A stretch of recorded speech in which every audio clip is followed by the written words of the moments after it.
Atos dos Apóstolos, capítulo 7. Eu quero ler com você para nós buscarmos uma reflexão. Os versículos finais do capítulo 7, os versículos de 54 até o versículo 1 do capítulo 8.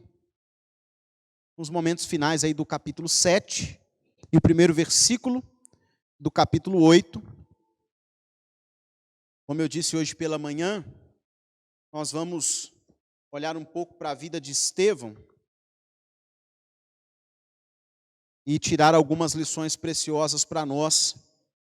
Nós vamos, na verdade, irmãos, nos atentar a todo o capítulo 7. Porém, nós vamos ler somente os versículos 54 até os 60 e o versículo 1 do capítulo 8, tá bom? Então você pode marcar aí na sua Bíblia, porque eu vou precisar muito que você fique bem atento, atenta às nossas reflexões com base nesse texto. Nos diz assim: ouvindo eles isto, enfureceram-se no seu coração e rilhavam os dentes contra ele. Mas Estevão, cheio do Espírito Santo, fitou os olhos no céu e viu a glória de Deus e Jesus que estava à sua direita, e disse: eis que vejo os céus abertos e o Filho do Homem em pé à destra de Deus. Eles, porém, clamando em alta voz, taparam os ouvidos e unânimes arremeteram contra ele. E lançando-o fora da cidade, o apedrejaram. E testemunhas deixaram suas vestes aos pés de um jovem chamado Saulo. E apedrejavam Estevão, que invocava e dizia: Senhor Jesus, recebe o meu espírito. Então, ajoelhando-se, clamou em alta voz: Senhor, não lhes imputes este pecado. Com estas palavras, adormeceu. E Saulo consentia na sua morte. E eu leio todo o versículo 1.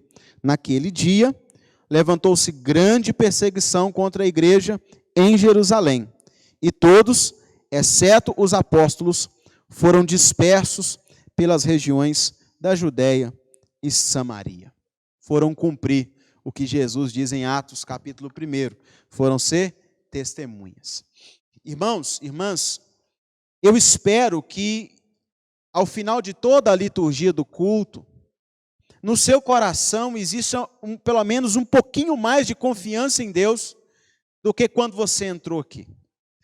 Porque os textos que nós lemos, especialmente o Salmo 29, o hino que nós cantamos, estas canções que nós acabamos de cantar, todos eles, de uma forma ou de outra, nos levam, nos conduzem a uma atitude de confiança no Deus da nossa salvação, no Deus que é o nosso abrigo, no Deus que governa todas as coisas e consegue fazer aquilo que aos nossos olhos é ruim, cooperar para o nosso bem.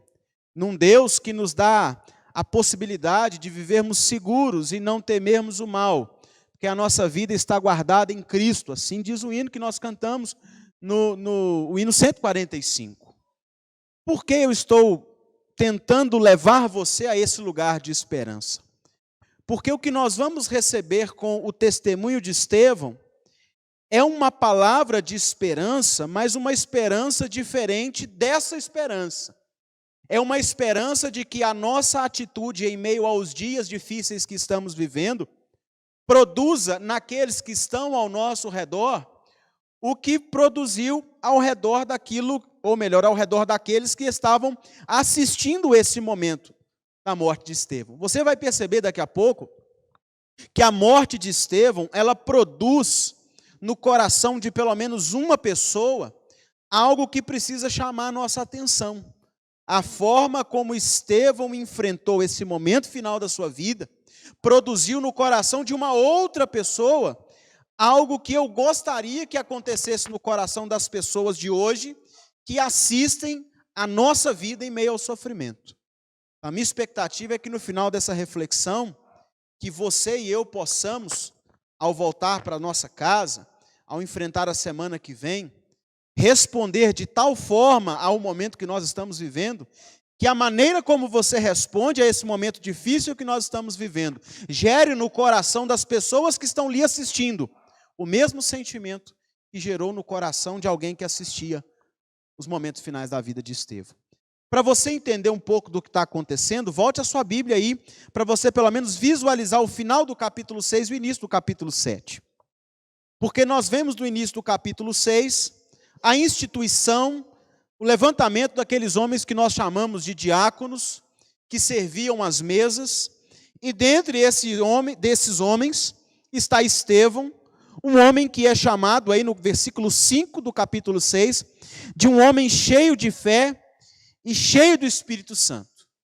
E esse homem chamado Estevão, cheio de fé, cheio do Espírito Santo, ou como diz o versículo 8 do capítulo 6, cheio de graça e de poder, ele fazia prodígios e grandes sinais entre o povo, porque o Espírito que está em Estevão é o Espírito Santo que Jesus havia prometido.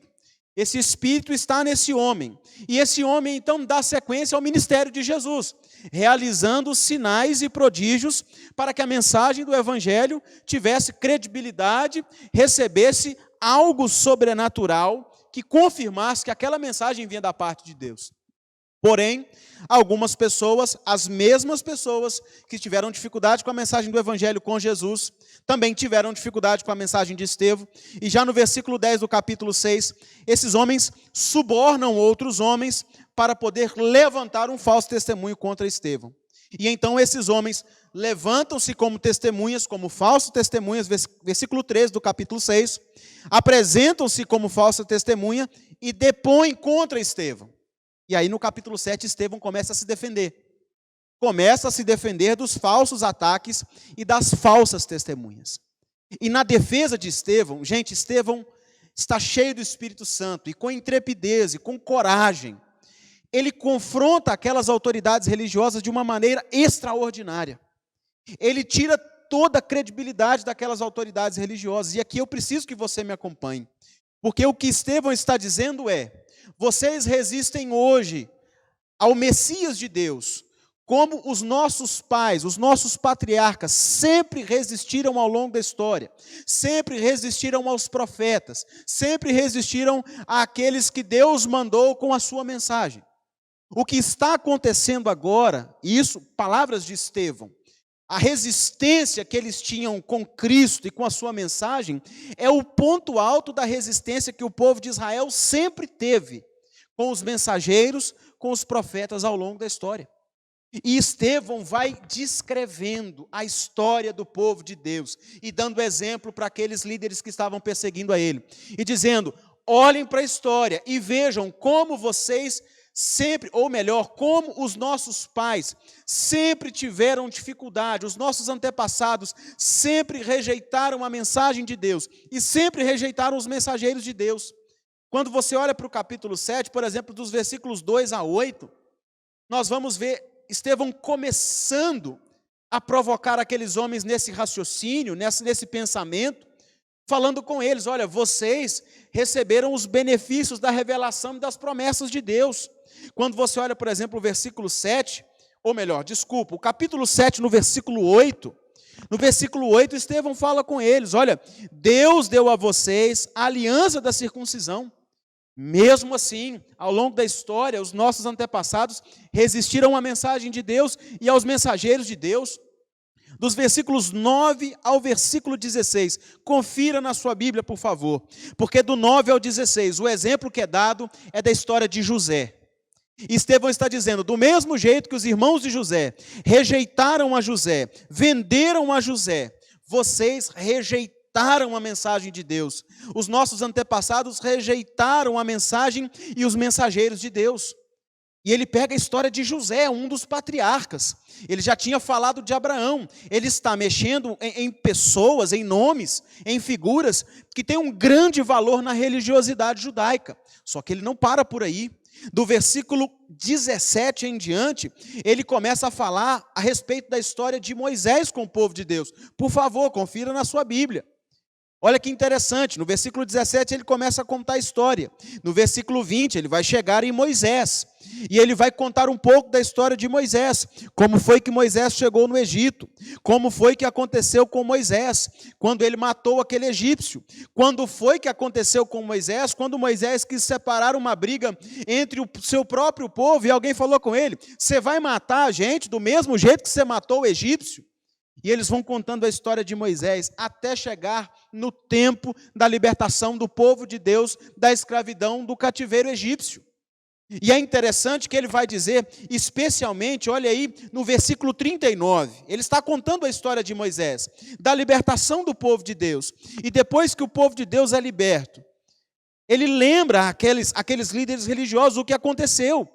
Ele fala, os nossos pais não quiseram obedecer a Deus, obedecer a Moisés, repeliram Moisés, se afastaram de Moisés, tiveram uma grande dificuldade no seu coração e voltaram para o Egito. Olha o versículo 35, ele fala que Deus mandou Moisés como chefe e libertador, e eles rejeitaram o que Moisés veio fazer, rejeitaram, tiveram uma grande dificuldade com Moisés, e o final de toda a história é que eles fazem com que aquele momento de libertação termine em idolatria. Versículos 40 e 41, ele lembra aqueles líderes religiosos, Estevão lembra, olha o que aconteceu, enquanto Moisés estava recebendo as tábuas da lei, eles fizeram um bezerro de ouro, e eles disseram que é esse o Deus que nos tirou da terra do Egito. Em vez de glorificar a Deus, viraram um povo idólatra, pelo menos em um momento. E, irmãos, o que nós não podemos perder de vista até chegar na morte de Estevão, é que Estevão está dizendo tudo isso para os líderes religiosos que pagaram testemunhas para acusá-lo falsamente. O que Estevão está dizendo? Estevão não só está dizendo assim, vocês têm dificuldade com a mensagem de Deus que foi proclamada por Jesus, o Cristo, o Messias. Estevão está dizendo, vocês estão fazendo como o povo de Israel fez ao longo da história. O povo de Israel, ao longo da história, rejeitou a mensagem de Deus e rejeitou os mensageiros de Deus. O que está acontecendo conosco agora é o ponto alto da rejeição do mensageiro e da mensagem.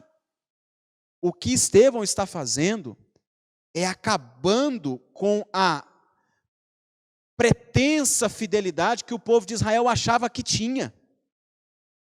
Então, irmãos, não é à toa que no final dessa história, esses líderes religiosos queiram matar Estevão. E olha como ele termina essa conversa. Versículo 51. No versículo 51, olha de que ele chama esses homens. Homens de dura cerviz, incircuncisos de coração e de ouvidos, vós sempre resistis ao Espírito Santo, assim como fizeram os vossos pais, também vós o fazeis. Olha o versículo 52, qual dos profetas vossos pais não perseguiram? A resposta é, todos os profetas. Ele pergunta, eles mataram os que anteriormente anunciavam a vinda do justo, do qual vós agora vos tornastes traidores e assassinos. Estevão está confrontando os líderes religiosos que o estavam perseguindo. E não é à toa que estes homens reajam do jeito que nós lemos. Versículo 54. Enfurecidos, rilhando os dentes de ódio contra Estevão. Só que Estevão, como disse o capítulo 6, no versículo 5, depois também, um pouco mais adiante no versículo 8, e agora, como diz o capítulo 7, no versículo 55, Estevão é um homem cheio do Espírito Santo. E ele olha para os céus, e ele vê uma manifestação de Jesus olhando o que ele está fazendo. À direita de Deus e olhando o que Estevão está fazendo. E Estevão diz para aqueles homens, eu estou vendo os céus abertos. E Jesus está à destra de Deus. O Filho do Homem, o Messias, está à destra de Deus. Está olhando o que nós estamos vivenciando nesse momento. Porém, aqueles homens clamavam em alta voz. Eles gritavam, imagine a cena, eles gritando e tampando os ouvidos para não ouvir Estevão, e partindo contra Estevão, colocando Estevão para fora da cidade, e apedrejando Estevão. Enquanto apedrejavam Estevão, Estevão invocava Jesus e falava: Senhor, recebe o meu espírito. E enquanto apedrejavam Estevão, Estevão estava se ajoelhando e clamando ao Senhor que não colocasse aquele mal na conta daqueles homens. Depois de matarem Estevão, eles pegam as roupas de Estevão e colocam aos pés de Paulo, ou melhor, que ainda se chamava Saulo, e Saulo consentia na morte. Saulo estava vendo e estava balançando a cabeça. Está certo o que vocês estão fazendo, perfeito, é isso mesmo. Coloca esse rapaz no lugar dele. Irmãos, é aqui que a gente vai tirar a lição para a nossa noite. A gente precisava entender o que aconteceu com Estevão. Esse ataque que aconteceu com Estevão. E como Estevão reage a esse ataque. E qual a consequência da reação de Estevão a esse ataque. É interessante alguns detalhes que o texto nos mostra. Enquanto Estevão é aquele que clama a Deus pelo perdão daqueles que estão tirando a sua vida, o apóstolo Paulo, com o coração duro, consentia com a morte de Estevão. Paulo está friamente olhando para aquela situação e dizendo: perfeitamente. Joga a sua pedra também. Ô, você que não jogou, joga, pode jogar, ele está merecendo, é isso mesmo. Paulo consente, Saulo consente na morte de Estevão. É interessante a gente perceber esse detalhe. Um segundo detalhe que eu quero que você perceba. Que Estevão, enquanto estava vivendo todo esse momento de sofrimento, como estava o rosto de Estevão? O rosto de Estevão, como nos diz o versículo 15 do capítulo 6, quando começa isso. Olha para você ver. Estevão já estava diante do sinédrio, Estevão já estava sendo acusado, e lá eles já perceberam que na vida daquele homem tinha algo diferente, porque todos os que estavam assentados no sinédrio, fitando os olhos em Estevão, viram o seu rosto como se fosse rosto de anjo. Esse Estevão foi o que orou pedindo perdão daqueles homens. Esse Estevão morreu na frente do estudioso chamado Saulo. E o texto nos diz que Saulo consentia e logo após nos fala da perseguição que começou contra a igreja. Não sei se você percebeu as orações que Estevão fez. Parece com algumas outras orações que foram feitas em outro momento de sofrimento, outro momento de assassinato ilegal, outro momento onde um justo estava tendo a sua vida ceifada, num outro momento onde alguém que foi condenado injustamente, com testemunhas falsas, com acusação de blasfêmia, também fez orações semelhantes. É interessante você perceber como as orações de Estevão se assemelham às orações de Jesus na cruz do Calvário. Estevão pede para o Senhor não colocar aquele mal na conta daqueles homens. Jesus na cruz ora: Senhor, perdoa-lhes, eles não sabem o que fazem. É quase a mesma oração. Estevão, ele coloca-se diante do Senhor e fala: Senhor Jesus, recebe o meu espírito. Jesus na cruz, ele ora ao Pai e diz: Pai, em tuas mãos eu entrego o meu espírito. E eu chamo a sua atenção para isso, porque isso não é uma coincidência. Isso é o exemplo de alguém que está seguindo à risca o exemplo do seu mestre. E o mestre e Senhor de Estevão era Cristo. É interessante como Estevão reage àquele momento de sofrimento da mesma forma como Cristo reagiu ao seu momento, um dos maiores momentos de sofrimento enquanto Cristo esteve na terra. Estevão reage como Cristo reagiu a esse sofrimento. Então assim Estevão reage. Mas o que essa reação de Estevão causa? E aqui a lição começa a ficar mais completa. Olha o que diz o capítulo 9. Vai um pouquinho para frente. No capítulo 9, aquele homem que consentiu com a morte de Estevão, ele respirava ameaças de perseguição. Aquele homem tinha a maldade, a frieza, a perseguição. Ele sentiu o gosto da perseguição. A sua maldade tinha cheiro. As ameaças contra os discípulos é como se tivesse cheiro nas narinas de Saulo.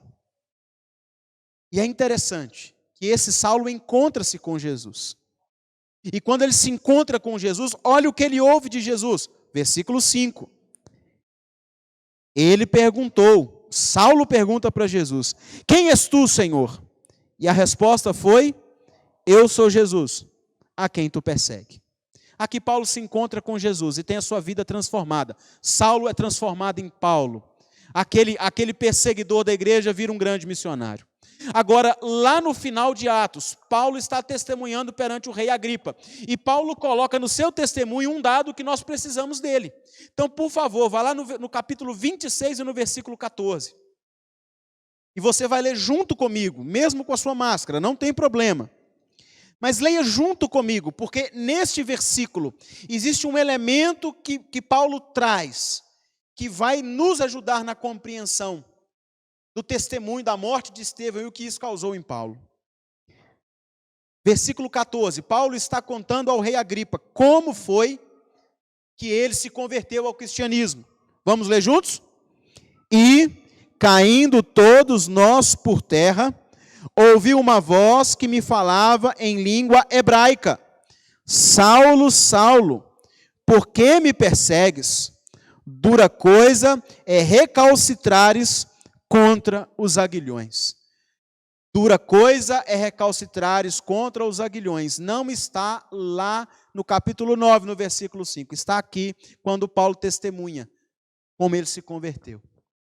E para você entender o que Paulo está dizendo, os aguilhões eram varas afiadas usadas para poder guiar os animais no caminho certo. Quem veio de cidade pequena como eu, lá em Vargem Alegre, já deve ter visto o vaqueiro tocando a boiada no meio do pasto ou em alguma estrada e com algo semelhante a uma madeira mais longa e uma ponta, um ferro pontiagudo da sua ponta. E ele vai espetando a boiada para o boi ir para o lugar que ele quer. É o aguilhão. Dura coisa é resistir, é recalcitrar contra os aguilhões. Mas que aguilhões são esses? Que história é essa de resistir aos aguilhões? O que está ponteando Paulo, espetando Paulo, incomodando Paulo e levando-o para o caminho certo? E por que Paulo está resistindo? Sabe o que Jesus estava dizendo para Paulo? Paulo, não adianta você resistir a essa força que está te levando para o caminho, para o meu caminho. Não adianta você tentar resistir e reconhecer que toda a mensagem que vocês ouviram é verdade. E que aguilhão é esse que fica ponteando Paulo? O testemunho de Estevão. Paulo não dorme por causa do testemunho de Estevão. Paulo perdeu a sua paz por causa do que ele viu acontecer. Aquela imagem daquele homem de Deus sendo apedrejado e não xingando e não praguejando, mas olhando para os céus, pedindo perdão pelos seus opositores, se entregando a Deus. Aquela imagem não sai da cabeça de Paulo. Aquilo é um aguilhão que está levando Paulo para o caminho da fé cristã. E Jesus diz para ele: Paulo, é inútil você tentar resistir àquilo que você viu. É inútil você tentar resistir a essa força que está te levando para o caminho da verdade. É inútil você tentar apagar da sua mente a paz que estava no coração de Estevão. É inútil você tentar apagar da sua memória que aquele homem estava sendo apedrejado injustamente, morto injustamente, e ele não tinha amargura nas suas palavras. É inútil você tentar lutar contra aquilo que você viu, contra as emoções inexplicáveis que Estevão estava demonstrando na sua morte. É inútil recalcitrares contra os aguilhões. O testemunho de Estevão, no meio do sofrimento, foi usado por Deus para converter Paulo, para tirar o sossego de Paulo, para deixar Paulo incomodado. Como pode ser que aquele homem reagiu daquele jeito? Agora, imagine você alguém que dorme e aquelas memórias vêm na sua mente. Imagine você alguém que se levanta no meio da noite e senta-se na cama, lembrando de tudo aquilo que aconteceu e tentando entender como aquele homem reagiu daquele jeito. Por que ele não praguejava? Por que ele não lamentava? Por que ele pedia perdão por aqueles que o perseguiam? E Jesus disse para Paulo, segundo as palavras do próprio Paulo: Paulo, não adianta você resistir. Isso que está na sua mente esse aguilhão, essa ferramenta que eu estou usando para te levar para o meu caminho, essa ferramenta que eu estou usando para poder te levar para o caminho da verdade. Paulo é aquele boi bravo que quer sair do caminho, e Deus está usando, e Jesus está usando aquelas memórias para colocar Paulo no caminho certo. A maneira como Estevão reagiu ao seu sofrimento foi usado por Deus para trabalhar na vida de Paulo. Para Paulo não fazia o menor sentido Estevão reagir daquele jeito. O comportamento de Estevão, debaixo de tamanho sofrimento, ficou gravado no coração de Paulo. E no momento certo, Jesus usou aquela gravação para fazer a obra na vida de Paulo. É isso que eu queria que você percebesse na vida de Estevão para você levar para sua casa. Você não está sofrendo perseguição religiosa, mas você está, como todo mundo, vivendo alguma medida de sofrimento por causa da realidade que nós estamos vivendo. Agora, nós não estamos questionando se nós estamos sofrendo.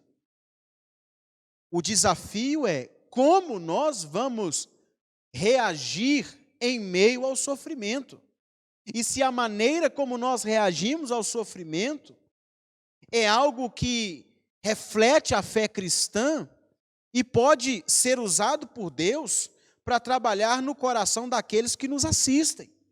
Porque uma coisa que nós não podemos perder de vista, pessoas estão nos observando como nós reagimos a tudo que está acontecendo.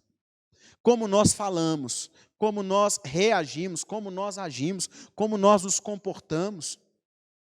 A sociedade está olhando como os cristãos reagem a todo esse sofrimento no meio do qual nós estamos. E o que nós precisamos nos perguntar antes de ir embora é se a maneira como você reage ao sofrimento se assemelha à maneira como Estevão reage ao sofrimento. Porque dependendo de como nós reagimos, nós podemos causar no coração das pessoas a mesma reação que foi causada no coração de Paulo. As pessoas olharem para nós e falarem, gente, não faz sentido. Não faz sentido. Não tem lógica como aquele povo reage a todo esse sofrimento. Não tem cabimento. O que acontece no coração deles? O que acontece na mente deles? Para que eles reajam e ajam dessa forma, enquanto está todo mundo perdendo o juízo, perdendo o limite, perdendo a estribeira. O que pode acontecer conosco é, em meio ao sofrimento, nós reagirmos a esse momento e Deus usar a nossa maneira de reagir ao sofrimento para alcançar a vida daqueles que não conhecem o Evangelho. É por isso que, ao longo da liturgia toda, você ouviu algo a respeito do cuidado de Deus.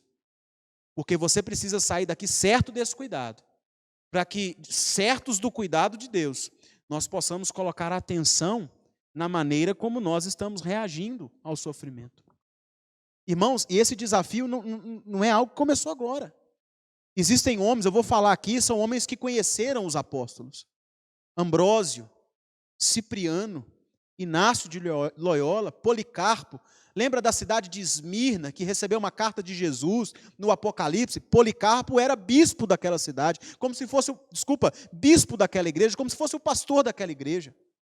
Esses homens viram cristãos morrendo debaixo de perseguição, e morrendo com tamanha dignidade, e sofrendo com tamanha dignidade, que as pessoas que viam ficavam se perguntando de onde esse povo tira tanto poder para enfrentar o sofrimento desse jeito, de onde esse povo tira tamanha firmeza para poder enfrentar essa situação com tamanha segurança. Esses homens viram e sofreram junto com outros cristãos. E o grande testemunho que os cristãos davam em meio ao sofrimento é a maneira como eles reagiam, como eles estavam e se portavam diante do sofrimento. E a conclusão que todo mundo chegava era: ninguém reage melhor ao sofrimento do que os cristãos. Não tem nenhum pagão que reage como eles reagem, que enfrentam as piores situações como eles enfrentam. Irmãos, ao longo da história isso aconteceu. Agora eu queria terminar lembrando você de um caso que eu já contei aqui, real. Como é real a história dos pais da igreja, de Ambrósio, Cipriano, Inácio e Policarpo, como é real a história de Estevão, porém está mais próximo do nosso tempo. No ano de 2006, nos Estados Unidos, na Pensilvânia, um atirador entrou numa escola, numa cidadezinha pequena, e esse atirador, entrou na escola, foi atirando, fez 10 vítimas. A idade das vítimas, de 7 a 13 anos. Crianças. E esse atirador acertou 10 vítimas, das 10, 5 morreram. Depois ele se matou. Imagina o tamanho da tragédia. E o que acontece depois disso? As famílias daquela localidade eram famílias chamadas Amish. Uma família cristã de um segmento muito devotado. E estas famílias, horas depois que aquele homem havia se suicidado, sabe o que eles fizeram? Eles foram visitar os pais do assassino. Os pais que perderam os filhos foram consolar os pais do assassino que matou os seus filhos. Gente, isso não é filme, isso é história, isso aconteceu. Isso é real. Isso é um testemunho cristão, que já aconteceu nos nossos dias, 2006, não está longe.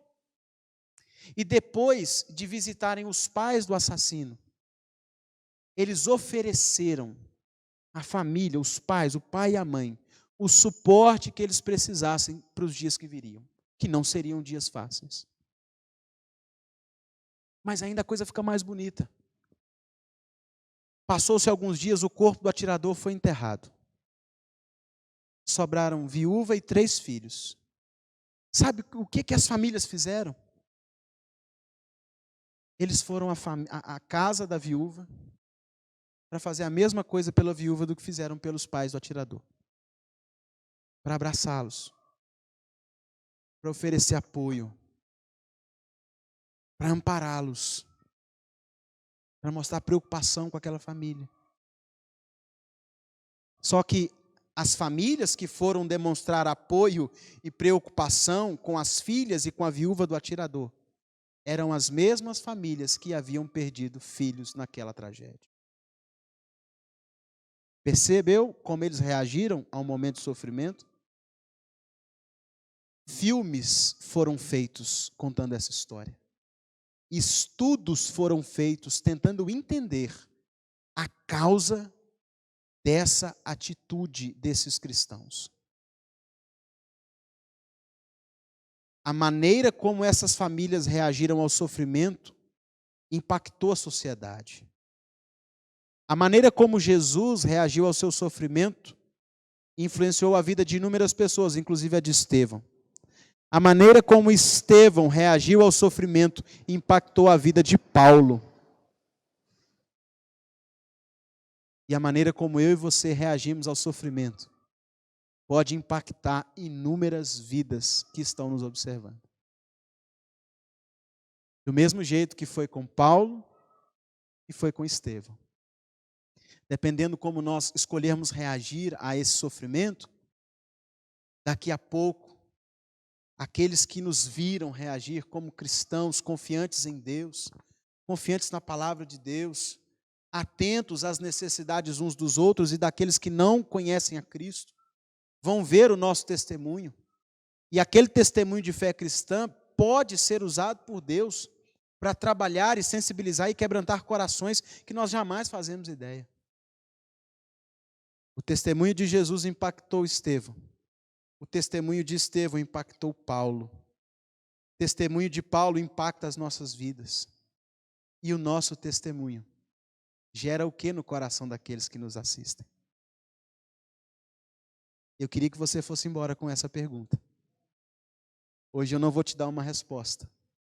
Hoje você vai embora desafiado a olhar para o exemplo de Estevão, olhar para o exemplo de Paulo e pedir a Deus que te ajude a reagir ao sofrimento de uma maneira que glorifique a Deus, mas de uma maneira que Deus possa usar para alcançar a vida de outras pessoas. De uma maneira que possa ser lembrada como um testemunho, como o exemplo de Estevão foi lembrado. E como o exemplo de Cristo é o maior dos exemplos, tanto que Estevão copiou o exemplo praticamente por inteiro. Eu queria convidar você a ficar de pé para nós orarmos. Nós vamos pedir a Deus que Deus nos ajude. E Deus nos ajude a reagir como Estevão, como Cristo nosso Senhor, como essas famílias da Pensilvânia, nos Estados Unidos, e aqueles que estão nos assistindo, vendo como nós enfrentamos o sofrimento, possam ser impactados pela maneira como nós reagimos. Não se esqueça do que nós lemos ao longo de todo o culto. Nós estamos seguros, estamos guardados pela fé no Senhor Jesus. A nossa vida está guardada debaixo do poder de Cristo. Não se esqueça daquilo que nós cantamos. O nosso Senhor Jesus, Ele é o Senhor exaltado, é Ele que governa a história, é Ele que governa a minha e a sua vida, é Ele que governa tudo o que acontece, tudo o que existe e acontece. Ele sabe muito bem como nós cantamos. Não se esqueça daquilo que nós cantamos. Tudo aquilo que acontece, aos nossos olhos parecem ser coisas ruins. Tudo o que acontece coopera para o nosso bem. Deus faz toda tragédia ser transformada em bem, de alguma forma, nas nossas vidas. Não se esqueça daquilo que nós cantamos. O Senhor Jesus é o nosso abrigo. Tendo consciência disso, você pode dedicar-se um pouco à maneira como você está reagindo a esse sofrimento, para que a sua reação ao sofrimento glorifique a Deus e também seja um testemunho de fé para aquele que te observa, para aquela que te observa.